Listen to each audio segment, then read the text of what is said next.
Get started a little bit early. My name is Rajan with StreamTV Networks. If you have the pleasure of meeting offline, just call me Raj. So a couple of notables over here. So our company is StreamTV Networks. The technology is called Ultra D. So if you get an opportunity to check on Google, you'll see that we're mentioned pretty widely. I'll primarily talk about the technology today, not really about the company per se, since we're not necessarily here for capital. More for strategic partnerships and trying to continue communications to opportunities in Germany would be interesting. As a quick overview for this morning, so the stage of the company, our technology is intended to first be deployed in displays and television sets, and we anticipate that in 2015, first half, we'll have small volume of product being rolled out, and by the second half, really starting to get large market share, and with a variety of partners. We probably have right now 40% of all of the TV display company sold, in terms of the display sold annually, signed up to become starting partners with the company. In terms of the capital we've raised to date, we've raised probably about $35 million since the inception of our company. So in terms of the positioning of the technology, I encourage you to see a display sample outside in the hallway. But in the course of going through Asia, most of these companies who are in the business, both commercial and consumer, notably, view this as a very valuable technology for their video types of offerings, which I'll describe in more detail later. Also, for investors and partnerships, we are not a company that's necessarily cash hungry. We're really a technology enabler. So we're not going to be building televisions or smartphones or tablets or the like. What we pretty much do is provide our technology to other people who have the brands, the manufacturing, and the scale, and the distribution. We enable it. And instead of just a pure license, we also provide a little bit of integration for added IP protection in China. So we're kind of like an Intel. So we provide 3D components of our technology for Asian suppliers to be able to enhance the traditional IP protections that we have that may not be necessarily very useful for China per se. So as I said, our primary mission here is to try to enhance contacts and starting to roll with, started early, so I saved a few minutes. Okay, first. So our primary mission of being here is to see if we can continue contacts with Europe. We're headquartered in Philadelphia, but the action is we have almost 40 engineers, PhDs, and masters in our R&D facility in the Netherlands. We have a small presence in London, which we're just starting, but Germany is obviously a great opportunity for us to expand the opportunity with, and we're pretty strong in China, where we have over 16 people, but that's where the bulk of our business development is. I just note these as we've been pretty much trying to fly under the radar, but we've been recognized by a couple of notable people, and if you do Google search, you'll see us relatively on the press pretty well in terms of technology reporters. So CES, as well as the 3D Film Festival, and recognition by the accounting firm Markham. So Nick noted this. I'm going to use this as an analogy in the evolution of video, as simply as a context for which we can try to explain our technology better. How has video really evolved since its first inception to today? And this will be the background in which I'll be describing for you today. So let's try to unwind as an analogy and think back, way back. For those of you who were purchasers at this time, obviously video started in black and white, and then it evolved to color, and we never really went back. And if you really try to analyze why that happened and what were the driving forces, it can be useful for us to analogize to what we're trying to do. And we think one of the key aspects of that, it was closer to reality. We're trying to bring video closer to the way we see the real world. And if you think back to what really were the triggers, it was content. So when they announced the Rose Bowl was going to be provided in color, or the Wonderful World of Disney back then was in color, color televisions finally took off, though the technology was around for a while. And once that happened, it really took hold, and that became the standard, obviously, for video, or the next evolution above high definition. So X and Y is the plane for 2D viewing. What we try to do is add the Z plane. And the Z-plane is the one that comes out of the TV frame into your living room, or for a lack of a better phraseology, it's 3D but without glasses. Now we shy away from proclaiming 3D a lot because 3D has a bad name because it's been soured from the expectations of the glasses. And everybody thinks, oh my gosh, the expectations failed, nobody wants to wear the glasses. It was a very gimmicky type of thing, which I'll talk about.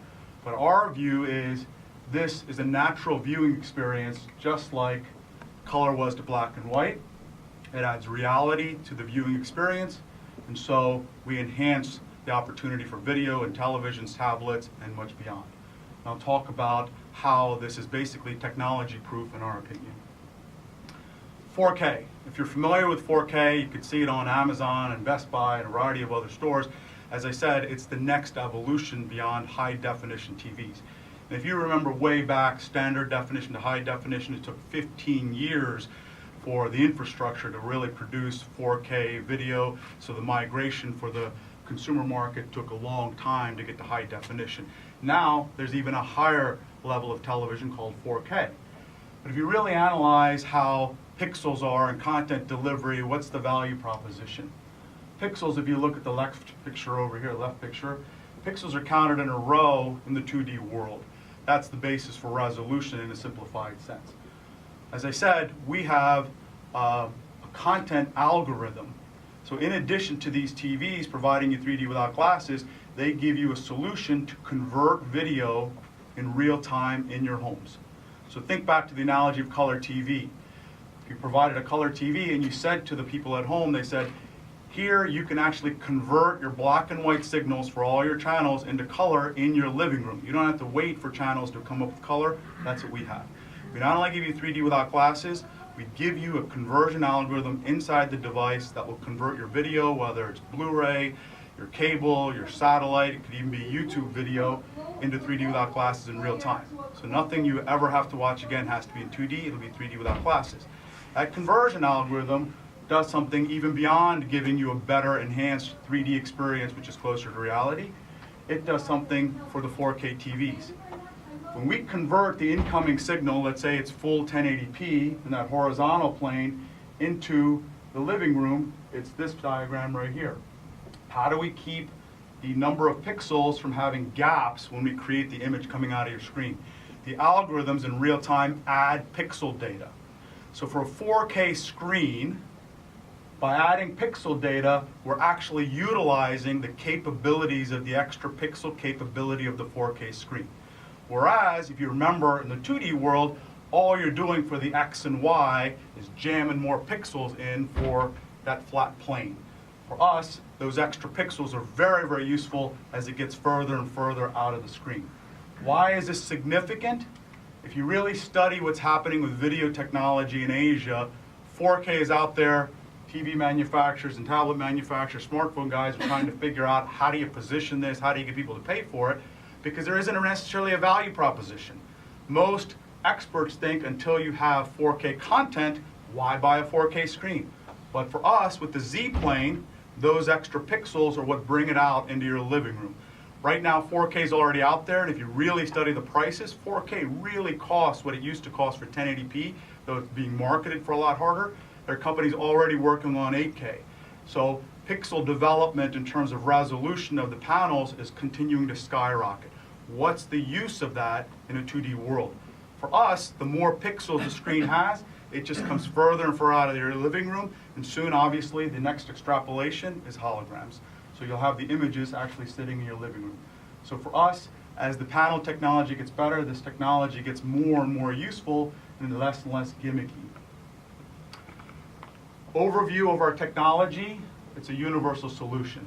So obviously everything from TVs, laptops, tablets, smartphones, we can integrate it, and I'll show you how relatively easy it is for the integration. But as importantly, the real-time conversion algorithms that provide end user a solution are being pulled into a server type of thing, so people that actually distribute content, from satellite guys to cable guys to over the top from Amazon.com or Netflix or Hulu, can use the algorithms to convert their video content to make it a 3D without glasses video that they can create a new service for. So all of these things, from live events to video distribution, even people with old film libraries. Think about all the titles that were back out there that made money for people 8 years ago. Now you can convert those and re-release them as the distribution of the devices grows. Aspects of this and why this is very different from 3D with glasses, we try to distinguish from. Again, this is very much a real life thing. It is not gimmicky. This is not something that is really for a science fiction movie or necessarily for an event. It's kind of browsing television. And why is it browsing television? Because adjustability.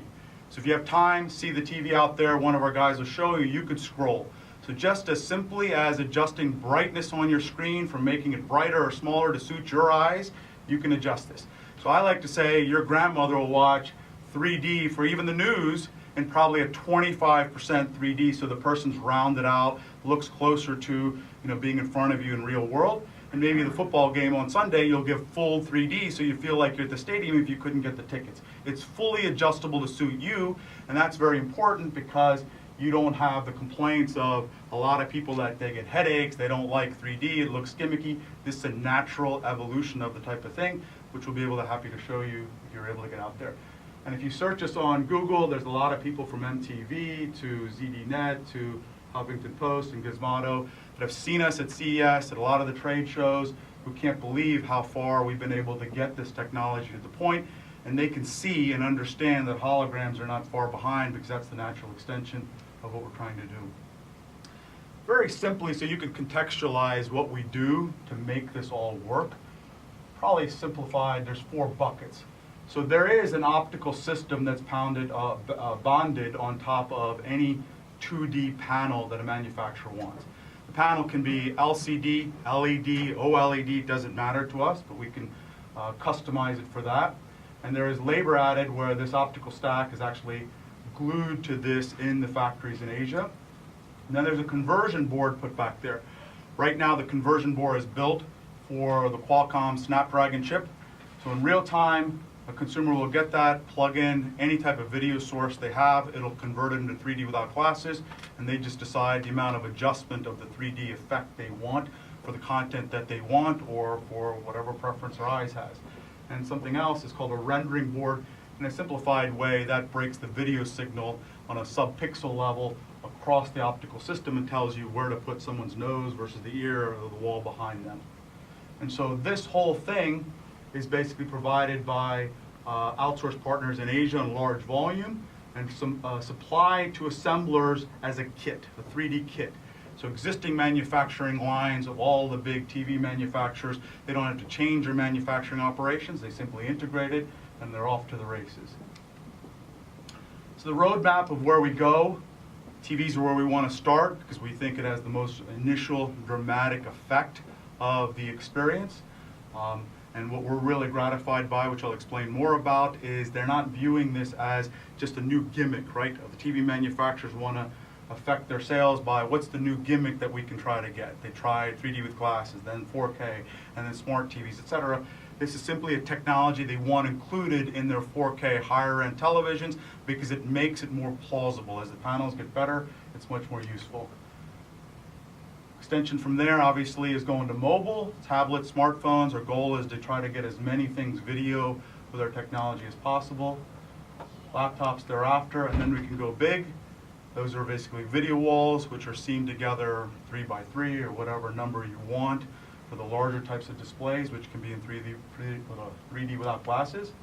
And then go into LED type walls, which can have a very large size. So again, in terms of the content, which we think is as important, because as you see the TV out there, everybody thinks devices. We think the content is as important. It's always with devices, content, which is first, chicken or the egg? Does the content drive the device or vice versa?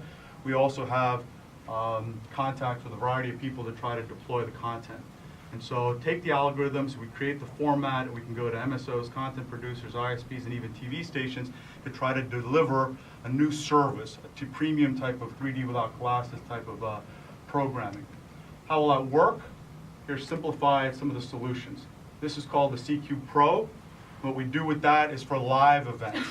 So in live, when they shoot in 2D, they'll be able to, at the source, convert it from 2D kind of viewing into 3D without glasses with the same type of algorithms, obviously expanded in sophistication for the commercial setting that the end user does, but because they have access to high quality imagery that they're shooting at the outset, it looks fantastic. Test and commencing. C-Cube Saver, this is the title that we call for people that have gigantic film libraries. How do you remonetize those without spending hours on labor and trying to convert those? This can do mass conversion for VOD or video on demand for people that want to send that out. And creation tools and conversion tools for original creators, and that obviously is consumer as well as for digital signage and a variety of other advertising applications. And so we're talking to a lot of players on how to deploy this simultaneously with the outset of the television sets through 2015. Again, for investors and everything else, it's a very narrow, simplified business model, so it allows us to grow very quickly. We keep the execution risk to a minimal. We're like the Intel inside, other than a variety of the R&D hardcore engineers, which are one we are expanding. We basically simply provide technology to third-party assemblers in Asia. They deploy it. We simply provide support. It's their money that scales the volume. It's their money that does the sales and distribution. And as I mentioned, we'll be deploying it through 2015. As you look up in Google, if you do take the time, again, StreamTV Networks, C-Cubic is our wholly owned subsidiary that's in Holland. I'll show you some pictures of that. We right now have, I think, 40 to 45 engineers, all hardcore people that are focused entirely on that Z plane, for a better phraseology. How do you deploy that? How do you take it to the next level? So, and what we do in StreamTV is we raise the capital, create the high-level partnerships. As I mentioned, we've raised over $35 million to date. This is just some quick pictures of what we've built in the facility over there. At this facility is where we take engineers from Asia who are ready to deploy the technology. They come over here, they get trained if they got questions, etc. It's all here, it's fully contained. We have small machinery for small production if necessary. We have a video room where we compare against competition, all competition, basically 2D, 4K, 3D without glasses, even other people who are working on our type of technology, we compete with that.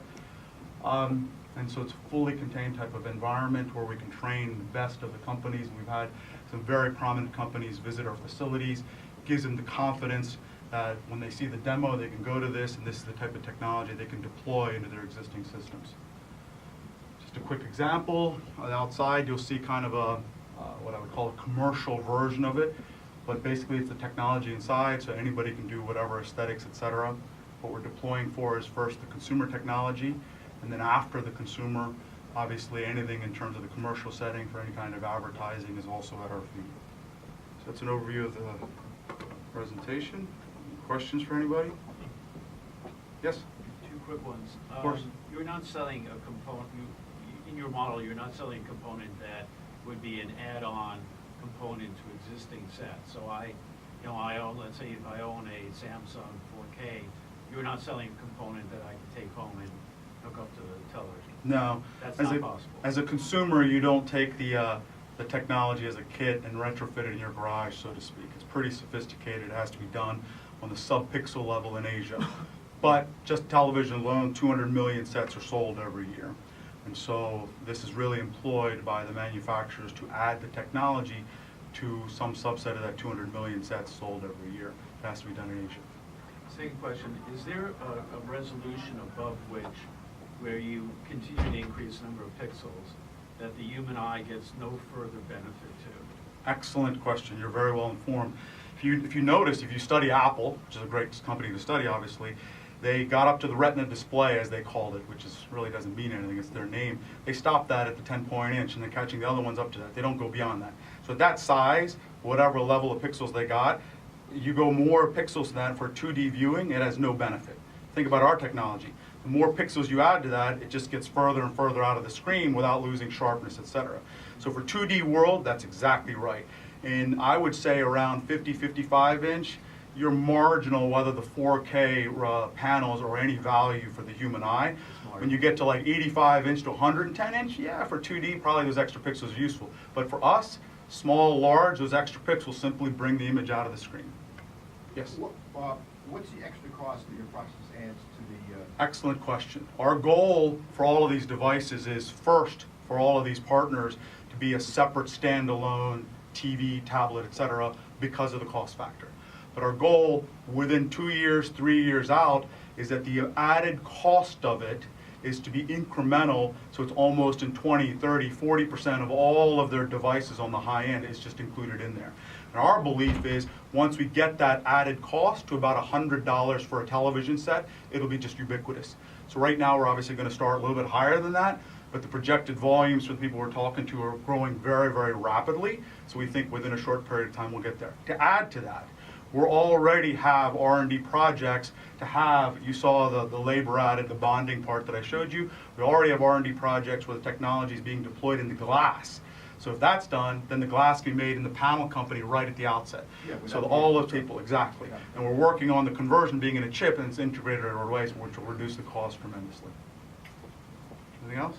Do you have revenues now? Just nominal, but it's a license model. Next year it'll launch and it ramps up. So really our partnership model, when studied by investors, is typically on who do you have lined up to get started and what subset of the technology will be deployed in those partners. As I said, we probably have 40% of the 200 million TVs sold a year already signed up to commence operations with us next year. So it'll grow very quickly. That's it. Made it on time. Thank you very much.